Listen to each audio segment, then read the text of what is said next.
Well, hello, fellow addicts. Welcome back to Addicts Live, your internet escape from the craziness of the world. Yes, we're here today to bring you Simpsons news and Saturday smiles. I'm Alissa, your resident head addict, and my co-host this week is the one, the only, Super Safi. Hello, everyone. Happy Saturday morning. So, yes, we're back. It's only been a week and we're back. I made a commitment to you guys to bring more episodes of Addicts Live and do more YouTube stuff, and here we are. So I'm holding up my end of the deal, Safi's holding up his end of the deal, and now I need you guys to hold up your end of the deal by watching and subscribing. We are so close to that initial 1,000 subscriber goal, so be sure to subscribe to our YouTube channel, and you can win super cool stuff if you do. And if you're not watching directly on YouTube, I will put a link to the subscribe button in the show notes below. But make sure you subscribe and watch this episode, because the more you subscribe, the more chances you have to win. So once we hit 1,000 subscribers, we're going to give away prizes. If we hit 500 more, so 1,500, we're going to give away more prizes. 2,000, we're going to give away more prizes. We're going crazy just giving stuff away. So anyway, you may notice that we're Addicts Light today. That's because Safi and I wanted to come to you with a fun, short episode about the last episode of The Simpsons, The Dad Feelings Limited. And we're going to try to bring you a new Addicts Live discussing new episodes of The Simpsons when they air. So look for those. I don't think there's a new episode till there you go, February. February 14th. Yeah, so that's something to look forward to, and look forward to more regular episodes of Addicts Live. But now on to the conversation, the Dad Feelings Limited. Now I'm giving everybody a warning at the top. We are going to talk about specific things in the episode of Dad Feelings Limited. So if you haven't watched the January 3rd episode and you don't want to be spoiled, continue watching just without the sound. So here's a quick episode synopsis, and this is pretty vague, so this doesn't give too much away. Homer and Marge team up with Comic Book Guy and give his wife Kumiko to win the trivia contest. After spending time with Maggie, Kumiko decides she wants to have a baby, only for her husband to disagree. But just as Comic Book Guy begins to come around to the matter, the pressure to offer emotional support to a distressed Bart and Lisa sees him fleeing his wife with problems back to his family home. So, Saf, initial thoughts on that episode?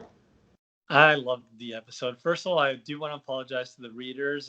There was no episode reminder. I was technically on my honeymoon until the day it aired, so I actually missed the episode myself. So I do apologize for not posting an episode reminder. But it was a wonderful episode. I mean, I've been saying for the past 2 years or so that they've had some really, really solid episodes, especially this season.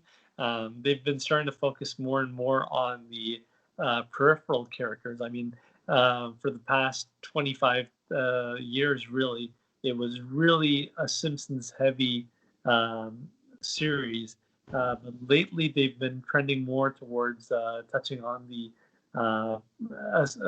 peripheral characters like Comic Book Guy, and it really gives a whole new dimension to the show. And I thought it was a wonderful episode. Yeah, I agree. I really enjoyed this episode.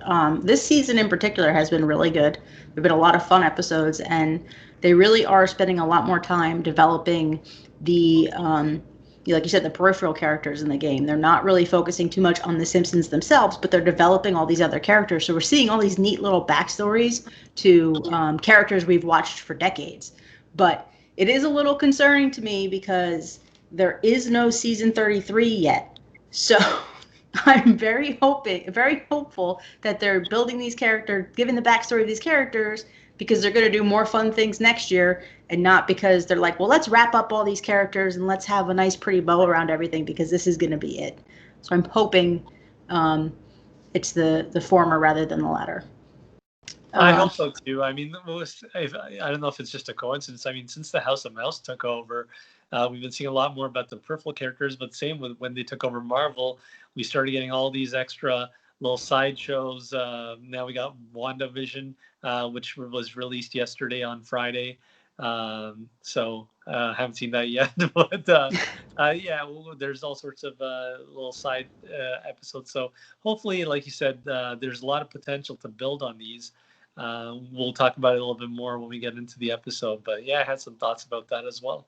Yeah, I mean, Disney's really good at building up the peripheral characters in their worlds. They've been doing it forever. So everything started with Mickey and Minnie, and then suddenly you got like a Goof Troop movie and things like that. So I do think that maybe more Disney influence on things, and I'm not complaining. I think it's awesome. I mean, I Nope. love Comic Book Guy. I'm even wearing my first T-shirt ever, Addict shirt, because I love Comic Book Guy. He's great. So, um, so now I kind of want to go through the episode and lay out some fun things that we saw and noticed, and see if you guys watching noticed too. This basically was two worlds, two totally different worlds. And they even said at the beginning it was a tale of two Sundays, where you had the world shown with kids and the world shown without kids. And Saf and I were commenting before we started recording that it's kind of like us, because I've got kids and he doesn't. So it's like we're the two perfect people to talk about this because we're right smack dab in it. It kind of starts off at the beginning at the top with you see Comic Book Guy and his wife eating breakfast, a perfect Sunday morning, and Homer and his family banging on the door to get in. And Comic Book Guy has like this great line with like, it's just last minute birthday shoppers, ignore. And because they can't get in, this killed me. Homer starts grabbing Auto Traders for the girls and Escort magazines for the boys. I thought that was just super funny. Do you have any note? Did you notice anything in that beginning area there? Oh, I loved just breakfast. When he eats 5 burritos and converts them into a Voltron type Bertron, a burrito Voltron. That was hilarious too. So it was typical Comic Book Guy having his breakfast in a comic-y way as well. Yeah, it was pretty good. And then they go off. The Simpsons family goes off to birthday party hell. And Comic Book Guy and his wife, they go off to like this great leisurely world of no kids, where everything's quiet and everything's silent, and it's so nice. And you really see like this stark contrast. And you can tell by the end of the day, the Simpsons are just like done. And it's even evident. I like when Homer gives Marge scraps of pizza, because there was no pizza left. Been there. I've eaten like pizza crust because there's been no food left. Not other people's pizza crust. Well, my kids' pizza crust. Like I wouldn't go eat like Safi's pizza crust. That's weird. But you can tell like they're just done when they're driving in the car home, and then you notice that all of a sudden you hear this voice that's like, "Oh, you just passed my street," and you notice that they don't even have Bart in the car. It's some totally random kid with a crown on his head and face paint, and they just grab a kid to go home. And this is a great line where the kid's name was Leland Hubbard III, and Marge is like, "Oh, we have to bring this kid back," and Homer's like, "Oh, just a minute, he's all right, a little stuck up, but all right." Yeah. No, that was absolutely great, and you're right. It was a great juxtaposition between the family life and the no kids type of life. And I mean, I see that on a daily basis. Like when I look at me and my wife without kids, and then look at my sister, brother-in-law, my niece, and my niece and nephew. So I loved the bouncy castle too. When Homer's trying to go into the bouncy castle to get the kids, and then with his weight, the bouncy castle kind of collapsed towards him, and all the kids are bouncing on him. I thought that was absolutely hilarious. So, and of course, the scene with Leland was great too. So, yeah, it'd be great to see some more Leland as well. Hey, we got Bort. Why not? So then we jump to Parents Need a Night Out, and I love that they suckered Flanders into watching the kids. That was just like true Simpsons right there. It was great. But they go to trivia night at Moe's, and part of me wants a trivia night at Moe's facade in the game, but I feel like we have so many facades for Moe's, but I kind of wouldn't mind like a nice trivia night banner out front. I thought that was good. And then the other thing I love from that scene was they had, when Homer goes, "Hey Mo, where's all the regulars?" And he's like, "They're in keg storage." And he just shoots some beer at Barney. It was so funny. Thought that was great. No, that was great. Speaking of like when this episode aired, again, I was in my honeymoon at an all-inclusive resort. So they actually had a trivia contest. So it was my first time participating in a trivia contest, and I actually won. So it was great that the episode airing the same day that I got back had a little bit of trivia in there. And I loved how like we haven't seen this combination of Homer and Marge with Comic Book Guy and Kumiko before, and like it was perfect. Like the questions were geared, like it showed the strength of all four of them. So it was it was a great scene.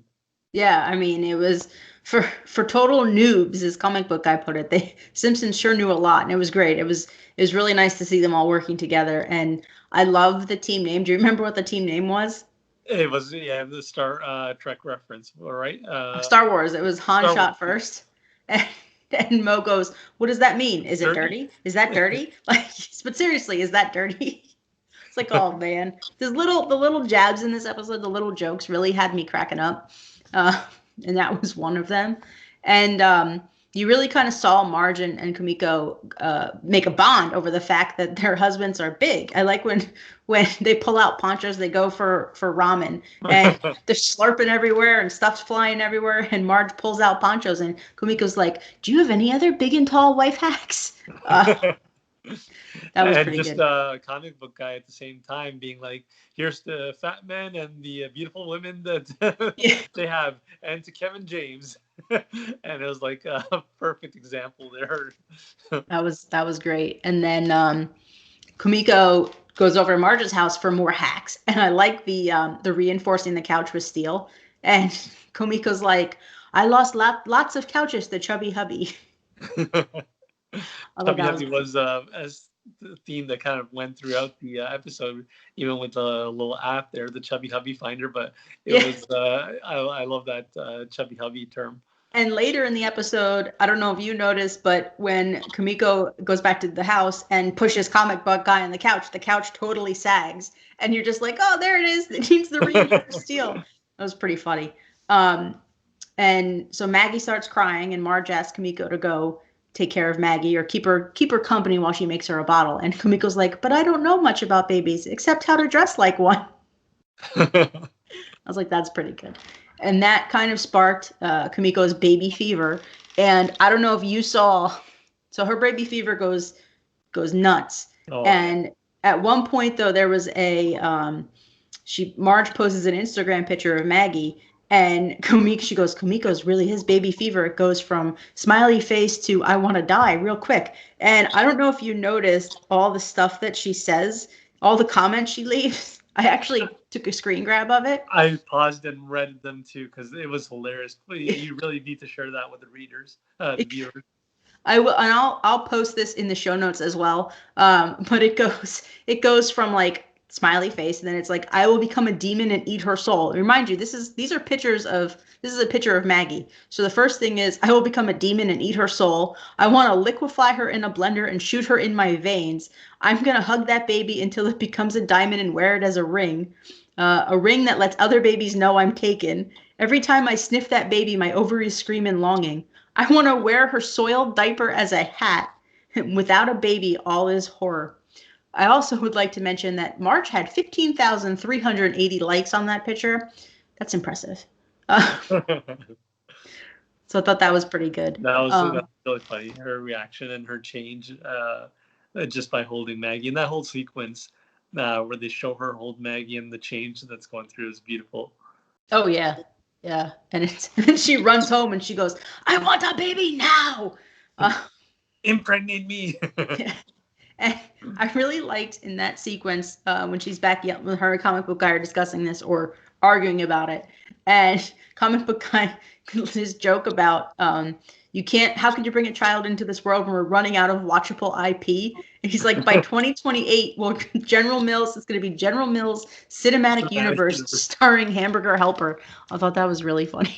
Yeah, I'd love to see the General Mills cinematic universe. That would be great. I mean, I'm surprised he didn't go with like Pillsbury Doughboy, but. Oh, and then when he creates his own superhero, the Resistor. So resisting his wife trying to impregnate herself by him. That was another great scene. And the other thing we learned about comic book guy here is that his fantasy is Greta from Gremlins 2. I thought that was pretty good. So then it kind of flash forwards, and Homer goes on a rant about married people without kids. And as a married person with kids, I would say that Homer is spot on, especially with car seats on airplanes. They are a nightmare. Trying to lug those things, the struggle is real, people. The struggle is real. We actually are at a point where we're like, next vacation, we're going to drive instead of fly because I do not want to lug those car seats anywhere. And then he had this great line about how he would help Marge convince Comic Book Guy to have a baby because anything to destroy their paradise. Exactly. I love that. That was great. And the examples he gives of paradise and all the things that they can do, it was just hilarious. The list. They can do it anywhere, on the floor, in the bathroom, on the floor, on the microwave, set to popcorn. Pop, pop, pop. That was a great, amazing dialogue and a great delivery by Dan. I will say too, like, the writers have really stepped it up in the game, but I feel like they've also really stepped it up in the show. Like, the writing this season has been like on point. It's been so good and so funny. In this episode in particular, like, there were so many little moments where I was just like rolling. I mean, my husband even watched it. My husband he hates The Simpsons. We're just gonna get that out there. But he even watched it and he was laughing. So no, that's when you know it was a good show. Really, absolutely. And yeah, this year, I feel like they really picked it up in writing and in quality of the show. So yeah, no, it was on point throughout. And I noticed that, like, when you have these episodes where they just jump straight into the story without like the opening intro, the couch gag, the chalkboard scene, and you go right into the episode, it's kind of like a warning to the viewers, like, hey, we got a lot of good meaty stuff here, meaty content. You're in for a good episode. So this was one where they just jumped right into the episode without the intro or couch gag or chalkboard scene. So I agree. Great. Yeah. And then we jump to the cemetery for movie night, and that was pretty great. It was like, what did the sign say? It said, movie night, probably not disrespectful at all. So they're literally like having a movie night in the cemetery. Everybody's got their blankets around these brown plots. And I don't know if you noticed. Did you notice in the background Wendell's mom was there? No, I didn't notice that. I thought that was awesome. I was like, now I totally want Wendell's mom in the game. She was in the background. Her arm was like around Wendell, like, and I was just like, oh, we need her in the game. Like, Wendell needs a mom. So if you're rewatch it, watch the beginning when the Simpsons meet up with Comic Book Guy and Kamiko, and you'll see, like, in the background, you'll see Wendell, and right next to him, that's his mom. I was like, we need Wendell's mom now. But this, I think, was probably the best, if not the second best part of this entire episode, and that was the Back to the Future spoof. They were showing forward to the past. They had great lines like "Great Steve." Yeah, Great Steve. But that was amazing. I loved it.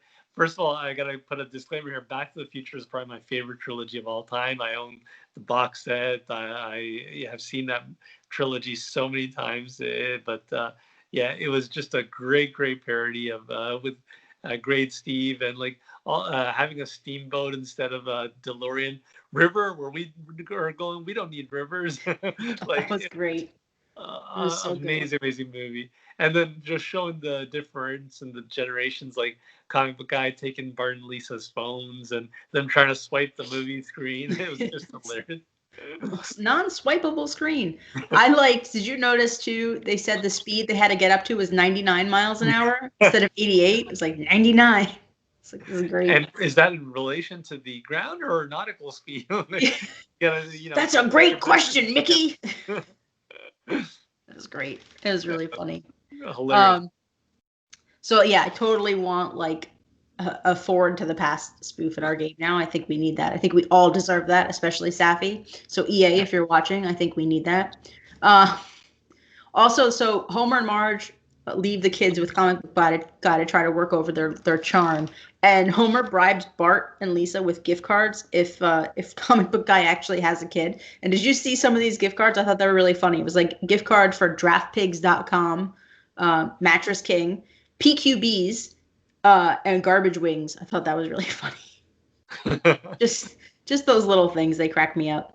And then Homer and Marge go off, and they come across a crypt that's like empty, and if the sign outside says "New Luxury Platinum Crypts," even Jesus wouldn't come back out. That was hilarious. I love that sign. I was like, I need that sign in my Springfield. Yes, we need that. And everything in the crypt was hilarious. Especially at the end when they get locked in there, and they go, "Oh no, we're trapped in a crypt with smooth jazz." Yeah. Not dead people, mind you. Smooth jazz. What's you know, you gotta prioritize your scary, right? Yeah. Poor Lisa. Poor Lisa. She can't catch a break with that smooth jazz. Um, so ultimately, what ends up happening is they convince comic book guy to have a kid, and then comic book guy Bart and Lisa get sad because their parents get locked in a crypt and they don't know where they are, and they freak out and they start hearing the pounding on the crypt as Homer and Marge are trying to get out, and Bart's like, it's a zombie, and then they start freaking out and they run to comic book guy because they're scared, and comic book guy can't deal with the emotion, so he freaks out, runs over the fence and runs away. And Marge is like, well, maybe he'll come back. And Kamiko pulls out the app finder, the chubby hubby app finder, and says, he's going where all hope is lost. And I'm like, where the heck is he going? So flash forward to comic book guy's childhood home. And you know what, guys? Comic book guy was freaking rich. Like, he goes from living above Android's dungeon in that little apartment. His childhood home was a freaking mansion. Like, it was massive. And we get this whole unraveling of comic book guy's origin story, which I thought was awesome.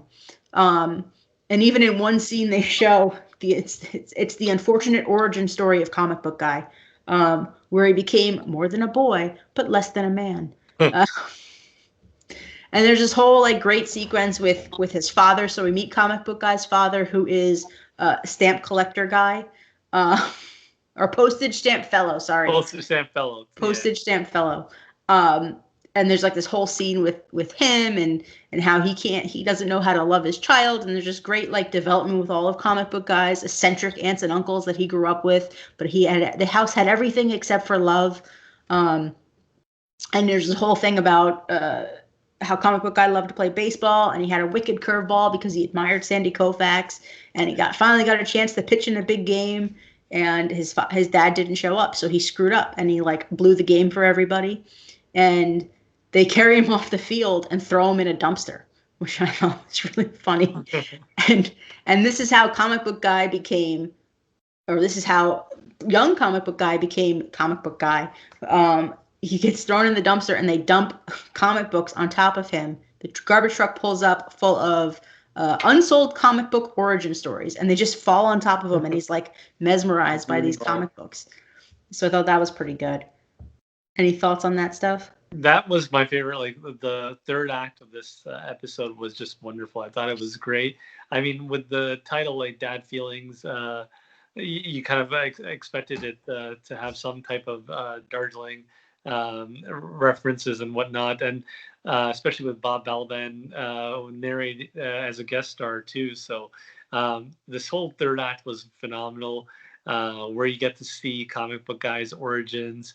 The whole I really like. They even had a little cutscene when they're talking about his dad being into postage stamps, and they're like, he's a philatelist, and then they're like, well, what is a philatelist? And then they have a little card that shows what a philatelist is, and it says someone who studies philately. It's like that doesn't really help most people unless you know that that's the study of postage stamps. So it was just a great scene, and Dan Aykroyd was just wonderful as the voice of comic book guy's father, and instead of sharing his name to Marge, he's like, oh, you can just call me postage stamp fellow. So it was and then all the references to baseball and Sandy Koufax. So that was also something that I connected with, the left arm of God. So and it was great too to see when him and his dad made up and they were throwing the ball, because it was revealed, I should have added this, it was revealed that the reason why his dad missed the game is because he didn't know how to comfort his son if he lost. So instead he was doing what he knew how to do best, buy a collectible. And what he did was he bought comic book guy an autographed Sandy Koufax ball, and he had it on his desk. And once it's all revealed at the end, they go, let's have a catch. And the ultimate nerd collector thing to do is to throw this ball in its protective case, the square, like the cube protective case around this ball, and they're just throwing this cube back and forth. That was so funny. Such a nerd thing to do. I didn't catch the entire message on the ball, but it looked like Sandy Koufax had personalized it for his dad because it started with your dad, I didn't catch the rest of it. But It said, "Your dad says you have a better curveball than mine." oh, okay. That's Oh, what it said. nice. Yeah. So I thought that was pretty good. And then suddenly comic book guy knows how to love, you know, because it's a 22-minute sitcom comedy cartoon, and you know, it all has to wrap up with a nice pretty bow at the end. So suddenly comic book guy knows how to love, and he runs home to Kimiko and apologizes and says he wants to have a baby. And the best thing is, at the end of the show, we discover what Kimiko's fantasy is, which is Mr. Beaver from Lion, the Witch, and the Wardrobe. Of course, like, isn't that yours? Mr. Beaver. So I hope what we see in the future is like a comic book baby. I think that would be great. Like, that would be like a fun little arc to go off of in this show. I really like the development that comic book guy's gone. It's been much more gradual. I mean, Kimiko wasn't introduced until season 25. So we saw her come and be introduced, then we briefly saw her as his girlfriend, then we saw their wedding, and now to see this next step in their relationship. I mean, you really feel like you're growing with the characters, both of them. This was the first time that they had Jenny voice Kumiko, so instead of Tress McNeil, but it just felt completely natural to kind of get to know Kumiko, because I've kind of been watching her since season 25, so it was just a nice natural progression of her character development. But like, this was a full 22 minutes action-packed episode. I mean, it touched emotionally, it dealt with fatherhood, it dealt with child neglect, and it just gave a lot more layers to comic guy, a character we've been seeing since season 1. So I mean, it's just amazing what the writers did in such a short amount of time. And I gotta say, I didn't see any of it coming. Like, it was kind of one of those things where when they had this baby arc go off, I was like, oh, okay. And when he ran away to his childhood home, I was like, whoa, this is like a whole nother level of comic book guy, and this is great. And I love when they like further develop characters like this and we get to see some of this backstory. I think it's awesome. And now I totally want a comic book guy family mini event like we had the Flanders family reunion. I totally want that now for comic book guy. Absolutely. That would be my number one takeaway from this episode. I mean, I have a huge list of things I'd like in this from just this episode alone, but yeah, the comic book guy event with similar to the Flanders one, similar to a Millhouse one, it's all set up. It's all queued up for EA to make, and a lot of potential. Outside of that, I mean, there's a lot of good stuff that I'd like to see. I already mentioned the Jesus billboard sign. That was great at the crypt. The steamboat from Forward to the Past was another item I really want. So you mentioned having a whole event around Forward to the Past. Definitely they could do that with those 3 characters. But that steamboat for sure is something I want. Yes, but it has to like disappear. It has to like have that, you know, that Back to the Future effect. I want to see Ramen Coma in our game. I thought that was an awesome building. And of course, like, if we had a comic book guy mini event, I want to see his childhood home, his postage stamp fellow, and then his entire like family. They're so eccentric. They didn't give him any names. They just said like he had an aunt that had a twin brother, and then he had a younger aunt, and they all collected different things, and some of them shared things. And his great uncle with the obstetric tools.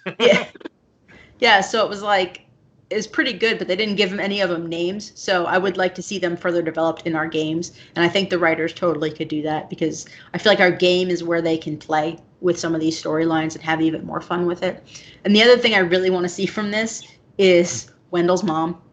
I really want Wendell's mom in the game. I already said that. Oh, and the truck of unsold comic book origin stories. I feel like we need that in our game, because I totally would park that outside my Androids dungeon in my Springfield. Oh, absolutely. Yeah. Those are some great ones. I mean, there's just so much potential. I know people don't like skins, but that comic book guy Beaver skin and Kumiko Gremlin skin, I would definitely want those if they did a comic book guy event. Although she totally looked like a happy little elf. Just saying. Yeah, it's true. Have a little mansion for a comic book guy too. That would be great. If you're gonna bring his dad, I feel like Postage Stamp Fellow would probably be a premium character with the mansion. I could definitely see that being like the main premium item during a comic book guy event. I mean, we have so many young versions of Homer, Marge, Lenny, Carl, Moe, etc. They could still have baseball's youth Oh comic yeah. book skin character, excuse me, as well. So that'd be another one. But yeah, it was just full of things that they can bring into the game. And now I want to do something we haven't done in a while, and that's actually like bring some reader input into this. And I posed the question last night because I knew we were going to be recording today, and I was like, what do you guys think about this episode? And some of you gave us some feedback. Some of you didn't quite take the direction that I was asking quite well, but some of you did. So a couple of comments from players about this specific episode. Essence 1919 says, based on this episode, I would love to have a Back to the Future characters with and a picnic visual with comic book guy and his wife, and Bart and Lisa would be a nice addition. And CJ Brown LV said, the Dad Feelings Limited is my favorite episode of this season so far. I should say one of the better episodes we've had in years. And there are no new episodes until February. Then it's the final 6, which feels awkward not knowing if they're going to be another season, which is, like we said that already, it's like weird. But yeah, that's it from the reader comments. Anything else you want to say about this episode, Saf? No, just to kind of put a bow on everything. I mean, the past few years, it's really started to pick up. And like we've been seeing, especially this season, a lot of episodes that are focusing on the peripheral characters. We had the Skinner Chalmers episode just before Christmas. The Hallmark episode was another great one. The Hallmark movie spoof one. So there's a lot of potential for them if they do assign additional seasons, which I'm fingers crossed. I'm optimistic they will. I'm sure negotiations and everything are a little bit more challenging during the pandemic, but when they do come back with additional seasons, I mean, I'd love to see them keep delving into all these peripheral characters and kind of have them build. It was a lot more abrupt, I felt, when they did this with Apu and Manjula and the octuplets. I felt like the path that Comic Book Guy and Kumiko have taken has been a lot more. I feel more invested in it. It's been a lot more well thought out and well planned. So I like that we didn't all jump straight to kids by the end of the episode. So they did a phenomenal job of not just going back into this future, but setting up. Excuse me, back into this past. The movie title has got me all confused there. But going back into this past, but also setting up for the future. So I'm really optimistic for additional seasons. Yeah, I mean, I give this episode 2 thumbs up. It was really good. Best episode. 4 thumbs up. Add mine. Best episode of the season so far, I think. Although the Hallmark Christmas movie spoof one was pretty good. But I really enjoyed this one, and I like that the Simpsons did play a role in it, because the one on the Road to Cincinnati episode, it was Skinner and Chalmers, and like that was it. They didn't have any interaction with the Simpsons family, so I did like that they brought them back into this while developing another character. That was good. So yeah. Well, now that we've dissected this episode, it's time to time for you to tell us what you think. So thumbs up this video if you enjoyed the Dad Feelings Limited, and leave a comment sharing your thoughts on the episode below. And for now, that's it from us here at Addicts HQ. So thanks for watching and hanging out with us, and we will see you guys next time. Bye-bye.